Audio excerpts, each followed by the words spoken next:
سلام دوستان عزیز، امیدوارم که حال دلتون خوب باشه. من نظیر دشتی هستم. در این کانال آموزش 0 تا 100 آرایشگری رو به روش‌های متفاوت یاد میگیرید. بریم برای آموزش 0 تا 100 فر 6 ماهه رو به صورت تخصصی بهتون یاد بدم. تا آخر این ویدیو با من همراه باشین. خب دوستان، در این ویدیو آموزش فر ریز رو داریم با بیگودی 0 زده شده. یکی از ریزترین فرهای موجوده که ما بتونیم به مشتری هامون ارائه بدیم.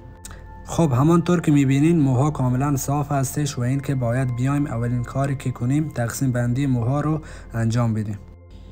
و حالا قدم به قدم میریم جلو با آموزش این فر ریز جذاب. دوستان اگه عضو کانال ما نشدید دکمه سابسکرایبر رو بزنید یا همون مشترک کردن رو اونو بزنید، زنگوله رو فعال کنید تا ویدیو جدید آموزشی آپلود کردیم همون لحظه براتون بالا بیاد. خب در مرحله اول ما کارمون رو تقسیم بندی میکنیم. بریم جلوتر که کاملا توضیح میدم بهترین کار و این که سرعت کارمون بره بالا، این که کارمون رو تقسیم بندی کنیم. ما موها رو اول به 5 قسمت تقسیم بندی میکنیم و با بیگودی از لاین وسط شروع میکنیم به بیگودی بستن. خب دوستان من میام با شونه که نصفش میله باریکه و یه سر نصفش خود شونه قرار گرفته، من با این سیکشن موهامو جدا میکنم. سیکشنمو که جدا کردم به صورت هشتی دستمو میکشم بالا و دورشو پد میپیچم به این صورت که مشاهده میکنین و با بیگودی از بالا شروع میکنم به پیچیدن پد و موها. وقتی که موها رو با بیگودی میپیچین دستتون رو محکم بکشین که موها خیلی سفت پیچیده بشه. اگه شل بپیچین فر شما در انتهای کار جالب در نمیاد، پس این نکته رو خیلی جدی بگیریم.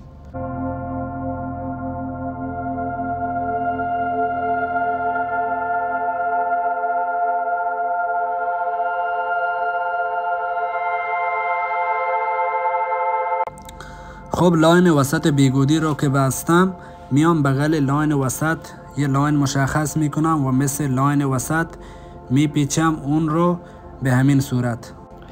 دوستان سیکشن هایی که جدا میکنید باید خیلی ریز جدا بشه. اگه پرپشت سیکشن جدا کنید اون سیکشن ها 100% فر نمیشه، مثلا 20 الی 30% فر میشه، یعنی کارتون تخصصی در نمیاد، پس به اینم توجه کنید.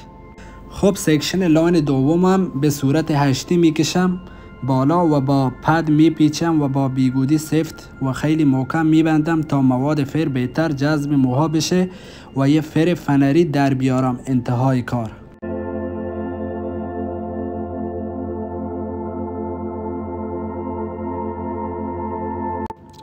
خب دوستان لاین سومم به همین صورت با شونه میکشم به بالا، یه هشت در میارم و با پد و بیگودی میبندم مثل لاین وسط و لاین بعدی به همین صورت.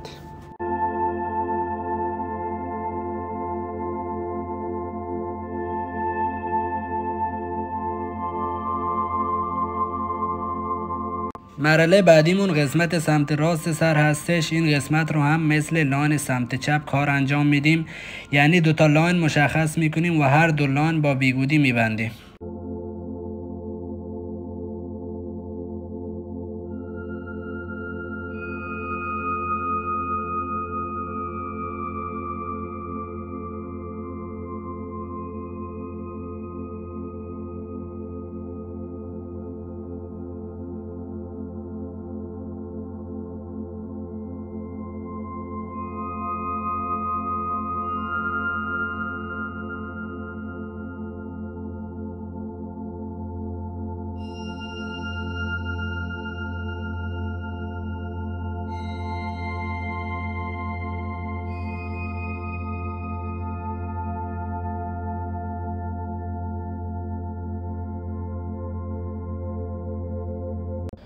وقتی 5 لاینمون رو با بیگودی بستیم میایم دوباره از لاین وسط شروع میکنیم به بیگودی بستن. ما این کار رو هی تکرار میکنیم تا آخر که کل بیگودی ها بسته شه قسمت بالای سر.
و قسمت پشت سر موها رو به همین صورت که برای بالای موها رو لای لای بستیم، قسمت پشت سر رو به همین روش میبندیم.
الان کامل بیگودی ها رو بستیم و این که بریم برای مرحله مواد زنی. این مرحله خیلی مهمه بچه ها.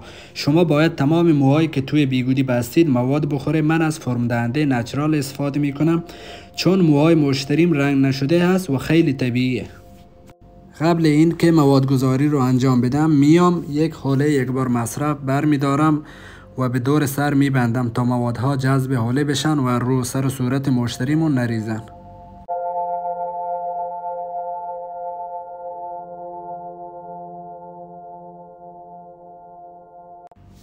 و از همه مهمتر پیشبند یک بار مصرف هم میبندیم تا مواد رو لباس های مشتریمون نریزه.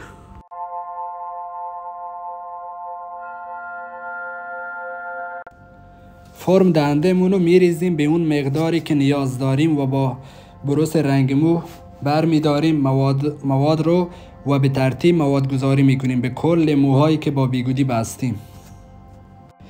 دوستان توجه کنید باید تمام موها مواد بخوره و توی تایم مکس موی نباشه که مواد نخورده باشه و فرم نگیره. به این نکته خیلی توجه کنید.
و بعد این که مواد پارت اول رو به کل موها زدم صبر میکنم 10 دقیقه و دوباره مجددا شروع به مواد زدن میکنم.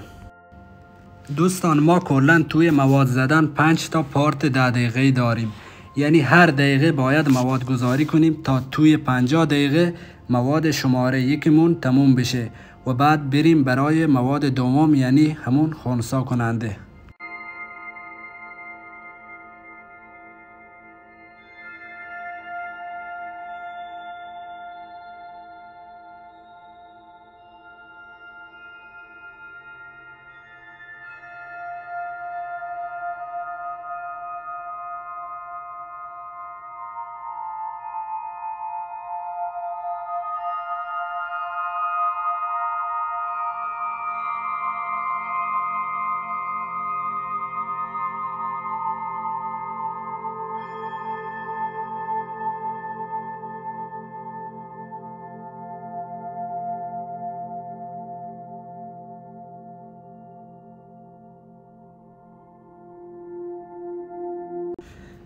بعد اینکه موهامون با مواد فر شماره 1 فرم گرفتن، میایم اونا رو با آب گرم کامل، آب ولرم کامل میشوریم تا 3 الی 4 دقیقه کامل آب میگیریم تا تمام فرم دهنده از موها خارج بشه.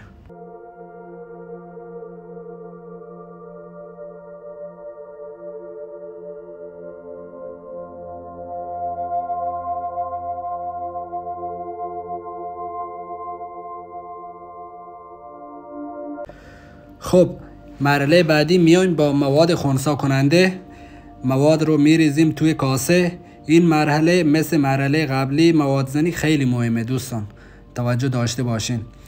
ما نصف موادمون رو میریزیم توی کاسه و با فرچه ریشتراش خوب کف میدیم مواد رو به این صورت.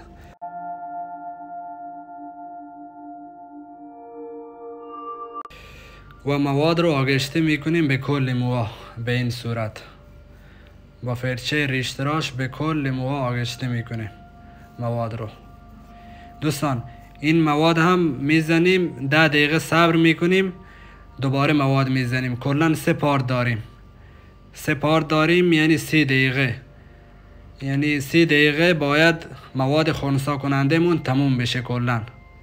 کلا 3 پارت داریم. این نکته هم در نظر داشته باشین که بیشتر از 30 دقیقه نذارین که موهاتون آسیب میبینه. بعد 30 دقیقه دیگه بیگودی ها رو باز کنین و بشورین.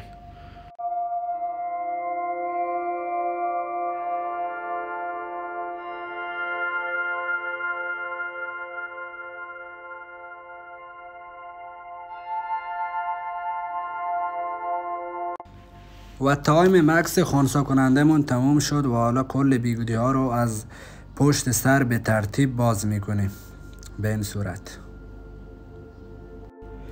و نکاتی که وجود داره حتما این نکات رو به مشتریتون بگین.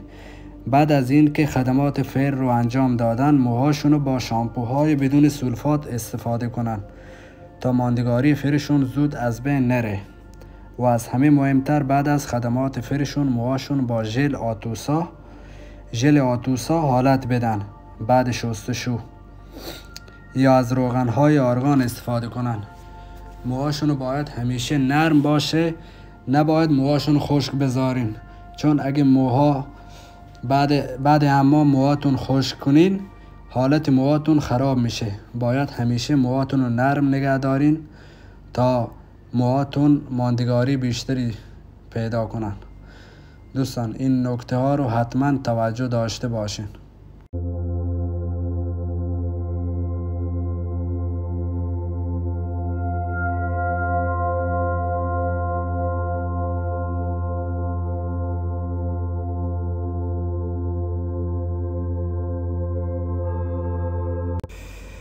خب دوستان به انتهای کارمون رسیدیم. بیگودی ها رو کاملا باز کردیم و با شونه دندون بزرگ موها رو حالت میدیم به این صورت.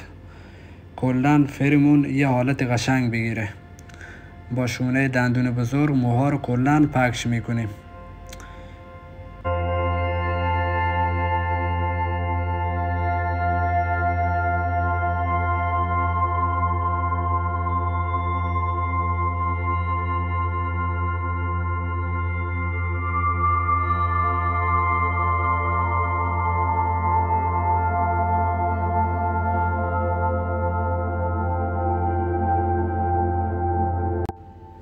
خب دوستان عزیزم و اینم فاینال کارمون شد.